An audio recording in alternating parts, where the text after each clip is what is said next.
আমাদের আজকের প্রতিবেদন। তো দর্শক, আজকে আমরা মেয়ের গল্প তুলে ধরব, যার নাম হচ্ছে সুরমা। সুরমার বিয়ে শাদী হয়নি। সুরমার বাবা আগে দুইটা রিক্সা ছিল, 2টা থেকে 5টা, 5টা থেকে 10টা, কিন্তু একসময় তারা সব নিঃস্ব হয়ে যায়, কারণ রিক্সাগুলো সব পুড়ে যায় গ্যারেজে আগুন লাগিয়ে। তো এখন তারা একবারে নিঃস্ব। তো তার কদিন পরেই তার বাবাটা মারা যায়। তো সুরমার ছোট আর একটা ভাই আছে, আর সুরমার বর্তমানে মা আছে। তো মা কি করবে, বাধ্য হয়ে তার এক আত্মীয়র বাসায় কোনো মতে টুকটাক কাজ করে। তো সেখান থেকে খুশি হয়ে তারা যা দেয় তা নিয়েই তাদের কোনো মতে দিন পার করে। তো সুরমার খুব পড়াশোনার ইচ্ছা ছিল, কিন্তু পড়াশোনাটা হয়নি।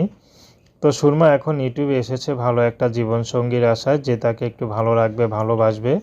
সেই মানুষটি যেমনই হোক, সুরমা বিয়ে শাদী করতে রাজি আছে। যদি 40-50 বয়সের মধ্যে কোনো পুরুষও হয়, তার কোনো আপত্তি নেই। অনেক পুরুষ তো আসে, বিয়ে করেছে কিন্তু সংসারে শান্তি নেই, অশান্তি। তেমন পুরুষ পেলেও সুরমা বিয়ে শাদী করতে রাজি আছে। সুরমার ব্যক্তিগত কোনো পছন্দ নেই। তো সুরমার পড়াশোনার খুব ইচ্ছা ছিল, কিন্তু পড়াশোনা